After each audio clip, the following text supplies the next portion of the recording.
Vamos a hacer un recorrido ahora por la estancia jesuítica que está en Jesús María, que ayer vivió un momento muy especial porque se vivió el Día del Vino en la estancia Jesús María, porque justamente ahí es donde se produjeron uno de los primeros vinos argentinos cuando los jesuitas estaban viviendo en esa estancia. Hoy es museo, pero vamos a conversar, mira, vamos a ir viendo algunas imágenes de este lugar bellísimo que además tiene una historia muy rica que uno puede visitar y conocer.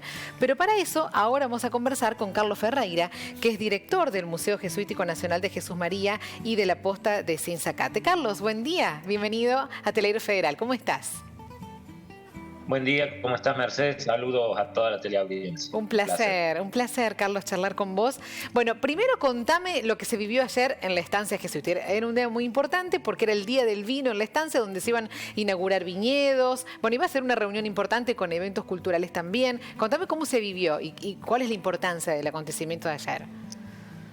Bueno, estamos muy contentos y muy emocionados de haber podido plantar viñedos de nuevo después de 200 años, que vuelva la vid y el vino a la estancia jesuítica, sí, que era su principal producción en la época de los jesuitas.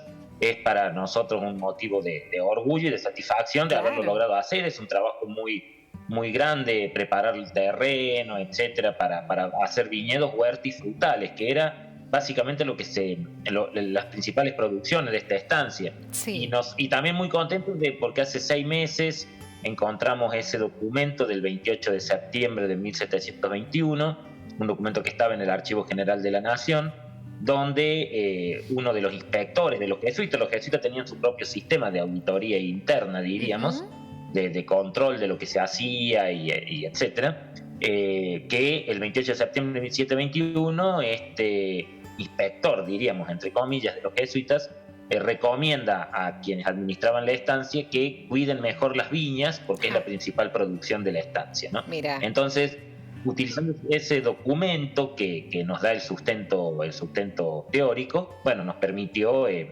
festejar ayer, 28 de septiembre, el Día del Vino en la estancia de Jesús María, que no es el Día del Vino en Argentina ni en el mundo, es nuestro Día del Vino como que tenemos la bodega más antigua del país en pie, ¿no? Así que muy contentos. Bueno, y como decía, se inauguraron estos viñedos y a partir de ahora, ¿cuáles son los proyectos con esa plantación?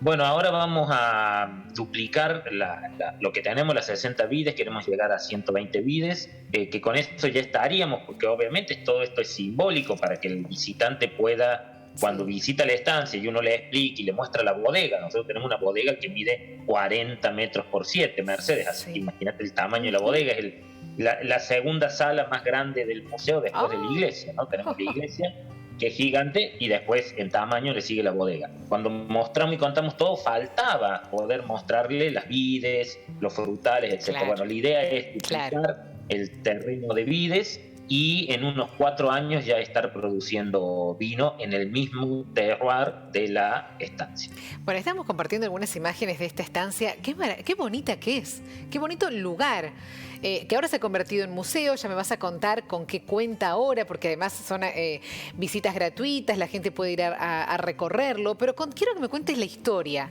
de la estancia. Porque vivían los jesuitas ahí en su momento, pero contame cómo fue la historia, cómo surgió, qué pasaba ahí en este lugar. Bueno, la estancia fue comprada por los jesuitas en 1618 a un tal Gaspar de Quevedo, un terrateniente español, y es muy interesante porque se hace un inventario cuando se compra y después se hacen inventarios periódicos a medida que van los inspectores de los propios jesuitas a inspeccionar a los padres, y después se hace un inventario final cuando los expulsan, ¿no? O sea que tenemos muy buena documentación para poder tener un panorama bien de cómo evolucionó, ¿no? En 1618 la compran y comienzan. Esta parte que están viendo allí es la parte más antigua, hasta la espadaña, es la parte más antigua de la estancia. Primero construyen ese bloque, ese módulo que se parece más a un rancho con tejas, un largo rancho con tejas. Luego construyen esa espadaña y la pequeña capillita que está al lado, que ahí la vas a ver en este momento, esa pequeña capillita, que ahí ves eso que se llama linterna, esa pequeña cúpula. Y luego comienza la construcción de la capilla grande, que es la que tiene la cúpula grande, que ves más a la derecha, y del resto del claustro, ¿no? Cuando son expulsados, estaba sin terminar la estancia, no estaba terminada cuando son expulsados en 1767, pero estaba gran parte construida y bueno, y tenía viñedos, frutales, mucho ganado, Claro, tenía un tajamar, que ahí lo podemos ver, tajamar para administrar el agua, ¿no? Para administrar el agua. El clima en el siglo XVIII, nosotros tenemos que pensar que no era el clima actual. En el siglo XVIII se estaba saliendo de la pequeña edad de hielo que había sido el siglo XVI, entonces estaba a fines del siglo XVIII, ya sin los jesuitas, y principios del siglo XIX se vivió en el mundo lo que se llamó el óptimo climático del Holoceno. Entonces había que administrar el agua y se hicieron grandes obras de infraestructura para administrar la escasa agua que venía de la sierra, ¿no? Y bueno, todo eso es parte de este conjunto monumental que es además Patrimonio de la Humanidad y Museo Nacional. ¿Y hasta cuándo estuvieron viviendo los jesuitas ahí? Hasta 1767, cuando los expulsan, sí, y la estancia es comprada por un bodeguero mendocino. Bien. Un bodeguero mendocino de los Correa, de los Navarro Correa, de esa misma familia que siguen siendo bodegueros en Mendoza. Y luego él administra más o menos, los hijos ya entra un poco en decadencia, la estancia hacia 1820, 1830 ya pierde los viñedos, porque la planta de la vid es una planta muy noble, pero requiere cuidados, ¿no? Y además suplantarla periódicamente, más o menos cada 15 o 20 años. Entonces, si no se la suplanta, la planta deja de producir por el ciclo natural de la planta y después se muere. Así que la estancia hacia 1820, 1830, recordemos nosotros que en 1816 San Martín la visita a la estancia, porque era amigo del hijo del Correa, este que había comprado. Hay una carta de San Martín donde le agradece por haberlo llevado a visitar la estancia. Estos eran los días que estuvo San Martín esperándolo a Pueyrredón, ¿no? Que Pueyrredón venía del Congreso de Tucumán y se atrasó 7 días. Entonces San Martín tuvo que hacer algo en los 7 días, inquieto como era, hacer algo en los 7 días que estuvo en Córdoba, esperándolo a su amigo Pueyrredón, ¿no? Entonces, bueno, todas estas historias es lo que cuenta el museo. Ahí vemos objetos de los africanos esclavizados. Tenemos que recordar que los jesuitas eran una de las máximas empresas esclavistas de Sudamérica. Solo en nuestra estancia tenían 250 esclavos, y era la estancia que menos esclavos tenía. Por favor. Así que imagínense ustedes, era una fuerza de trabajo esclavista, ¿no? O sea, quienes producían eran las personas esclavizadas, traídas de África, compradas en el puerto de Buenos Aires o reproducidas en la misma estancia, ¿no? Así, Carlos, como estamos viendo ahora, está ahora el museo. Sí, con algunos cambios. Es una filmación un poco anterior a que yo asumiera. ¿No? Desde que yo asumí en agosto del 2018 hicimos muchos cambios, pero el edificio es el mismo. Pero es el mismo. El vino que se elaboraba ahí, ¿qué tipo de vino era? ¿Fue el primer vino argentino o no? ¿O fue uno de los primeros? No. Mira, hay que desmitificar un montón de cosas. La historia de esta estancia es tan rica que no necesita ni mitos ni mentiras. Y en la época de la década del 40, como había que difundir el turismo en Córdoba, y esta estancia la administraba el director, era un cura jesuita, justamente el primer director del museo, como que exageró algunos datos. Nosotros tenemos la bodega en pie más antigua del país. La bodega pie más antigua del país. No la bodega más antigua del país, porque hubo otras antes. Sí. Pero en pie, original, es la más antigua del país. Aquí no se produjo el primer vino de Argentina. Vos pensás que el vino, la vid y el vino acompañaba al conquistador. El conquistador se sentía más arraigado en su terreno cuando llegaba a un lugar y plantaba olivos, vides, ¿no? Para producir lo que comía él en España, que era aceite de oliva. Plantaban trigo, vid y olivos, ¿no? Para complementar la famosa dieta mediterránea, que era lo que comían los españoles: aceite de oliva, vino y pan. Bien, ¿no? Sí. Entonces, en 1553, cuando se funda Santiago del Estero, incluso unos años antes, los fracasados intentos de fundación de unos años antes de la ciudad del Barco, etcétera, ya plantaron vides y seguramente llegaron a producir algún tipo de vino.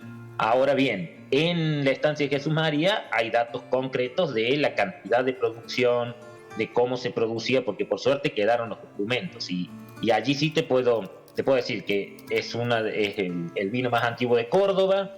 Tenemos la bodega en pie más antigua del país, y se producía un vino con unas cepas criollas, unas vides traídas desde España que se adaptaban al clima al clima de Sudamérica.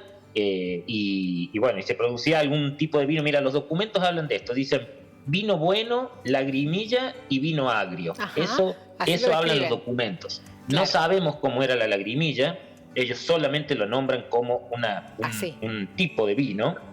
El vino bueno suponemos que era un vino de calidad y el vino agrio era el que después ellos usaban para hacer vinagre. La vid es tan noble y porque nosotros tenemos que considerar el vino como un producto cultural, no como un producto netamente recreativo como nos gusta a muchos, sino como un producto cultural. Desde la vid se produce no solo vino, sino uvas pasas, se produce vinagre, se produce aguardiente de vino, o sea, hay un montón de productos, se come la hoja de la vid, o sea, hay un montón de productos que se sacan de la vid, incluso aceite de la pepita de la uva, o sea, y todo eso se aprovechaba en la época colonial y seguramente con ese vino agrio producirían vinagre, ¿no? Creemos nosotros. Pero sí producían aguardiente de vino, el mosto que es el jugo de la uva sin fermentar, también lo producían para consumo diario. O sea que bueno, era una producción muy importante. Además era una estancia que producía muchos frutales, llegó a tener 800 membrillos, por ejemplo, 1.500 durazneros, 600 manzanos, o sea, era una gran estancia productora de fruta hortícola, ¿no? Realmente, qué interesante escucharte, qué lindo la pasión que le pones para describir todo esto. Además, mientras vamos recorriendo las imágenes, el lugar es bellísimo y tenemos que contarle a la gente que lo podemos visitar. Podemos ir a escucharte, escuchar esta historia, conocer el lugar. ¿Cómo hacemos, Carlos, para ir? Bueno, es muy sencillo. Desde Córdoba al norte son solamente 50 kilómetros por autopista. Llega la autopista casi hasta la entrada de la estancia, solo 1.000 metros antes. Y ahí ya entra en la ciudad de Jesús María y al frente del predio de la Doma, del predio del festival, justito al frente, cruzando el río, una parte del río también pertenece a nuestro predio. Nuestro predio son 5,5 hectáreas, te cuento, Mercedes. Así que tenemos cancha de fútbol, río, lago, patos, charatas, zorros, bueno, ahora huertas y viñedos, es gigante. Hay muchos atractivos. Y allí nomás, ahí al frente del predio de la Doma, tenés la estancia que abre de martes a domingo de 10 a 18 y entrada gratuita. Además con numerosos espectáculos, actividades culturales, visitas guiadas, de todo. Es una linda visita, ya que venís a Córdoba, si elegís Córdoba para vacacionar un fin de semana, es una buena visita conocer la estancia jesuítica que está ahí en Jesús María, con la historia riquísima que Carlos acabas de contarnos, que nos entusiasmaste muchísimo para ir a conocerla. Así que muchas gracias. No, por favor, Mercedes, ha sido un placer. Un placer. Y por supuesto los esperamos. Muchas gracias. Te mando un abrazo.